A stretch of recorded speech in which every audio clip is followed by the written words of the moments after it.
Radio live news update brought to you by Josco jewellers ഷോറൂമുകളിൽ സ്വർണ്ണ വജ്രാഭരണങ്ങൾക്ക് ഓഫറുകളുടെയും സമ്മാനങ്ങളുടെയും വിരുന്നൊരുക്കി ജൂൺ 21 മുതൽ ഗ്രാൻഡ് NRI ഗോൾഡൻ ഫെസ്റ്റ്. നമസ്കാരം, ലൈവ് ന്യൂസ് അപ്ഡേറ്റിലേക്ക് സ്വാഗതം. വാർത്തകളുമായി അരുൺ. കടുത്ത കുടിയേറ്റ വിരുദ്ധത പറഞ്ഞ് അധികാരത്തിലെത്താൻ ശ്രമിക്കുന്ന റീഫോം UK PR-ന് കത്തിവെക്കുമെന്ന ഭീഷണിയുമായി രംഗത്ത്. തങ്ങൾ അധികാരത്തിലെത്തിയാൽ വിദേശികൾക്ക് ആനുകൂല്യങ്ങൾ ലഭിക്കുന്നത് തടയുമെന്നും UK-യിൽ സെറ്റിൽഡ് സ്റ്റാറ്റസ് ഉള്ള ആയിരക്കണക്കിന് കുടിയേറ്റക്കാരെ തിരികെ അയക്കുമെന്നും റീഫോം UK നേതാവ് നേജൽ ഫറാജ് ഭീഷണി മുഴക്കുന്നു. വിദേശികൾക്ക് നിയമപരമായി നൽകുന്ന പെർമനന്റ് റെസിഡൻസ് പദവി വലിയൊരു തട്ടിപ്പാണെന്ന് അദ്ദേഹം ആരോപിക്കുന്നു. രാജ്യത്തെ വൻ സാമ്പത്തിക തകർച്ചയിലേക്ക് കൂപ്പുകുത്തിച്ചേക്കാവുന്ന ഒരു കെണിയാണ് അതെന്നും അദ്ദേഹം പറഞ്ഞു. 5 വർഷക്കാലം ബ്രിട്ടനിൽ താമസിച്ച വിദേശികൾക്കാണ് ഇൻഡെഫിനിറ്റ് ലീവ് ടു റിമൈൻ നൽകുന്നത്. ഇത് ലഭിച്ചാൽ അവർക്ക് സർക്കാരിന്റെ വിവിധ സാമൂഹ്യ ക്ഷേമ ആനുകൂല്യങ്ങൾ കൈപ്പറ്റാനാകും. മാത്രമല്ല, ബ്രിട്ടീഷ് പൗരത്വത്തിന് അപേക്ഷിക്കാനുള്ള ആദ്യ പടി കൂടിയാണിത്. കോവിഡ് കാലത്തിന് ശേഷം ഏകദേശം 38 ലക്ഷം വിദേശികൾ നിയമപരമായി ബ്രിട്ടനിലെത്തിയിട്ടുണ്ട് എന്നാണ് റീഫോം കണക്കാക്കുന്നത്. നിലവിലെ സ്ഥിതി തുടർന്നാൽ 2026-നും 2030-നും ഇടയിലായി അവർക്ക് ILR ലഭിക്കാനുള്ള അർഹത ഉണ്ടാകും. മറ്റൊരു വിധത്തിൽ പറഞ്ഞാൽ ആനുകൂല്യങ്ങൾക്ക് ഇവർ അർഹത നേടും. അതുകൊണ്ട് തന്നെ ILR പൂർണ്ണമായും നിർത്തലാക്കിയാൽ വിദേശികൾക്ക് ആനുകൂല്യങ്ങൾ നൽകുന്നത് തടയാനാകും. ഇതുവഴി 234 ബില്യൺ പൗണ്ട് ലാഭിക്കാമെന്നാണ് ഫരാജ് പറയുന്നത്. ILR-ന് ബദലായി കൃത്യമായ ഇടവേളകളിൽ വിദേശികൾ വിസ നീട്ടുന്നതിനായി അപേക്ഷിക്കണം. ഇതിനായി ബ്രിട്ടനിൽ താമസിക്കുന്നതിനുള്ള ചെലവുകൾ സ്വന്തമായി വഹിക്കാൻ കഴിവുണ്ടെന്നുള്ളതിന്റെ തെളിവുകൾ നൽകുകയും ഇംഗ്ലീഷ് ഭാഷാ പ്രാവീണ്യം തെളിയിക്കുകയും വേണം. വെസ്റ്റ്മിനിസ്റ്ററിൽ ഒരു പത്രസമ്മേളനത്തിൽ സംസാരിക്കവെയാണ് അദ്ദേഹം ഇത് പറഞ്ഞത്. അനധികൃത കുടിയേറ്റത്തിന്റെ കാര്യത്തിൽ ശ്രദ്ധ ചെലുത്തുന്നതിനോടൊപ്പം നിയമപരമായ കുടിയേറ്റത്തിന്റെ കാര്യത്തിലും ശ്രദ്ധ ചെലുത്തണമെന്നാണ് അദ്ദേഹം പറയുന്നത്. 1 വർഷം പിന്നിട്ട ലേബർ സർക്കാർ ജനജീവിതം ദുസ്സഹമാക്കി മുന്നേറുന്നു. വീണ്ടും വിലക്കയറ്റത്തിന്റെ പിടിയിൽ അകപ്പെട്ട ബ്രിട്ടനിൽ സാധാരണക്കാരന്റെ ജീവിതം ആശ്വാസത്തിനുള്ള നേരിയ പ്രതീക്ഷ പോലും അകലെയാണ് എന്ന സൂചനകളാണ് നൽകുന്നത്. അങ്ങനെ തുടർച്ചയായിട്ടുള്ള മാസങ്ങളിൽ നാണയപ്പെരുപ്പം ഉയരുന്നതിന്റെ വ്യക്തമായ ദൃശ്യങ്ങളാണ് ഇപ്പോൾ പ്രകടമാകുന്നതും.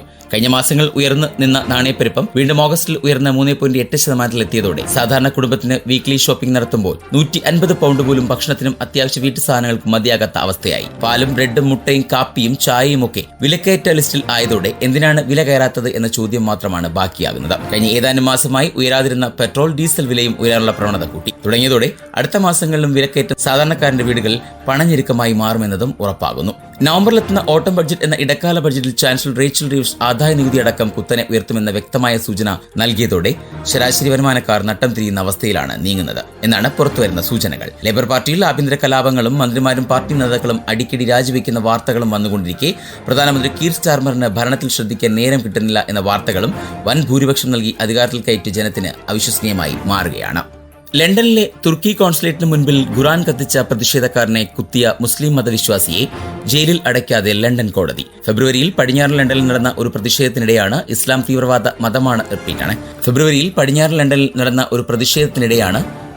തീവ്രവാദ മതമാണെന്ന് ഉറക്കെ വിളിച്ചു പറഞ്ഞ ഹമിദ് കോസ്കൻ എന്ന 51-കാരൻ ഖുറാൻ കത്തിച്ചത്. തൊട്ടടുത്തുള്ള കെട്ടിടത്തിൽ നിന്നും പുറത്തുവന്ന മൂസ ഖാദ്രി നിന്നെ കൊല്ലുമെന്ന് ആക്രോശിച്ചുകൊണ്ട് കോസ്കുവിനെ കത്തിക്കൊണ്ട് കുത്തുകയായിരുന്നു.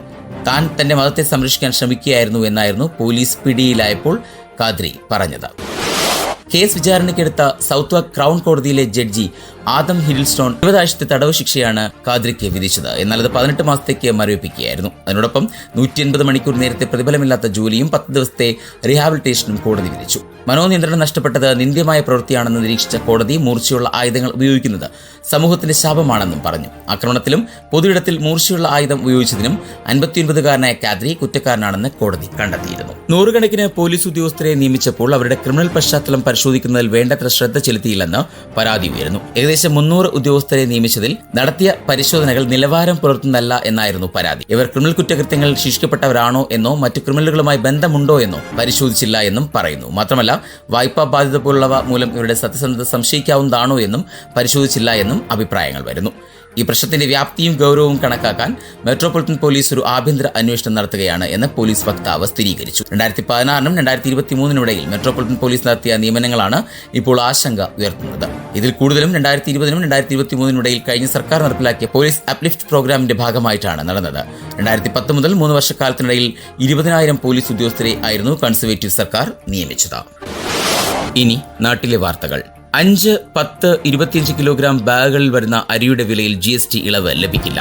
പായ്ക്ക് ചെയ്ത ധാന്യങ്ങൾക്കും പയറുവർഗ്ഗങ്ങൾക്കും ധാന്യപ്പൊടികൾക്കും നിലവിൽ 5% GST ഉണ്ട്. ഇതിൽ കുറവ് വരുത്താത്തതിനാലാണ് വില കുറയാത്തത്. അരി, അരിപ്പൊടി, ഗോതമ്പ് പൊടി, പയർവർഗ്ഗങ്ങൾ എന്നിവയ്ക്ക് 25 കിലോഗ്രാമിന് മുകളിലുള്ള പാക്കറ്റിന് GST ഇല്ല. ഇത് ഉപയോഗപ്പെടുത്താൻ 26, 40, 50 കിലോഗ്രാം പാക്കറ്റുകളാണ് ഉൽപ്പാദകർ വിതരണം ചെയ്യുന്നത്. പാക്കറ്റിലല്ലാതെ കടകളിൽ നിന്ന് തൂക്കി വാങ്ങുന്ന സാധനങ്ങൾക്കും ധാന്യപ്പൊടികൾക്കും പയർവർഗ്ഗങ്ങൾക്കും GST ഇല്ല.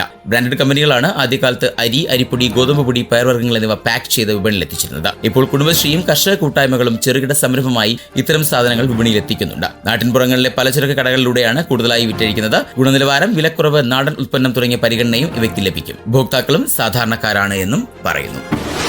തദ്ദേശ സ്ഥാപനങ്ങളിലെ സംവരണ വാർഡുകൾ നിശ്ചയിക്കുന്നതിനുള്ള നറുക്കെടുപ്പ് ഒക്ടോബർ 13 മുതൽ 21 വരെ നടത്തുമെന്ന് സംസ്ഥാന തിരഞ്ഞെടുപ്പ് കമ്മീഷണർ എ. ഷാജഹാൻ പറഞ്ഞു. തിരഞ്ഞെടുപ്പിന്റെ മുന്നൊരുക്കങ്ങൾ വിലയിരുത്താൻ വിളിച്ച ജില്ലാ കളക്ടർമാരുടെ യോഗത്തിൽ സംസാരിക്കുകയായിരുന്നു അദ്ദേഹം. ഗ്രാമപഞ്ചായത്തുകളിലെ സംവരണ നറുക്കെടുപ്പ് ഒക്ടോബർ 13 മുതൽ 16 വരെയും ബ്ലോക്ക് പഞ്ചായത്തുകളുടേത് 18-നും ജില്ലാ പഞ്ചായത്തുകളുടേത് 21-നും നടത്തും. മുനിസിപ്പാലിറ്റികളിലെ നറുക്കെടുപ്പ് ഒക്ടോബർ 16-നാണ്. കണ്ണൂർ, കോഴിക്കോട് കോർപ്പറേഷനുകൾ 21-നും കൊച്ചിയിലും തൃശൂരും 18-നും തിരുവനന്തപുരം, കൊല്ലം കോർപ്പറേഷനുകൾ 17-നുമാണ് നറുക്കെടുപ്പ്. ഈ മാസത്തെ സാമൂഹിക സുരക്ഷാ ക്ഷേമനിധി പെൻഷൻ വിതരണം നാളെ മുതൽ നടക്കും. പെൻഷൻ വിതരണത്തിനായി 841 കോടി രൂപ അനുവദിച്ചതായി ധനമന്ത്രി KN ബാലഗോപാൽ അറിയിച്ചു. 62 ലക്ഷത്തോളം പേർക്കാണ് 1600 രൂപ വീതം ലഭിക്കുന്നത്. 26.62 ലക്ഷം പേരുടെ ബാങ്ക് അക്കൗണ്ടിൽ തുക എത്തും. മറ്റുള്ളവർക്ക് സഹകരണ ബാങ്കുകൾ വഴി വീട്ടിലെത്തി പെൻഷൻ കൈമാറും. 8.46 ലക്ഷം പേർക്ക് ദേശീയ പെൻഷൻ പദ്ധതിയിലെ കേന്ദ്രവിഹിതം കേന്ദ്ര സർക്കാരാണ് നൽകേണ്ടത്. ഇതിനാവശ്യമായ 24.21 കോടി രൂപയും സംസ്ഥാനം മുൻകൂർ അടിസ്ഥാനത്തിൽ അനുവദിച്ചിട്ടുണ്ട് എന്ന് മന്ത്രി അറിയിച്ചു.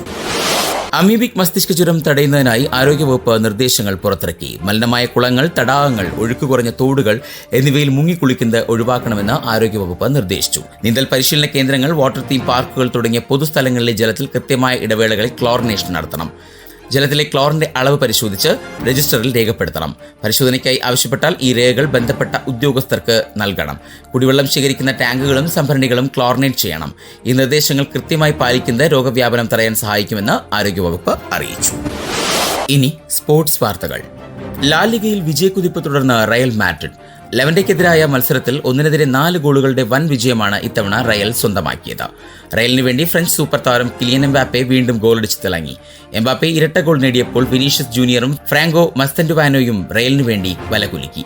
മത്സരത്തിന്റെ 28-ാം മിനിറ്റിൽ വിനീഷ്യസ് ജൂനിയറാണ് റയലിനെ മുന്നിലെത്തിക്കുന്നത്.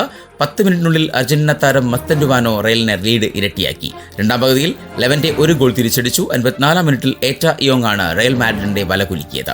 64-ാം മിനിറ്റിൽ പെനാൽറ്റിയിലൂടെ എംബാപ്പെ ഗോളടിച്ചു. 2 മിനിറ്റിനുള്ളിൽ ഡബിൾ തികച്ച എംബാപ്പെ റയലിന് വലിയ വിജയം സമ്മാനിച്ചു. കൂടുതൽ വാർത്തകൾക്കും വിശേഷങ്ങൾക്കുമായി റേഡിയോ ലൈം ആപ്പ് ഡൗൺലോഡ് ചെയ്യൂ. പ്ലേ സ്റ്റോറിൽ നിന്നും ആപ്പ് സ്റ്റോറിൽ നിന്നും.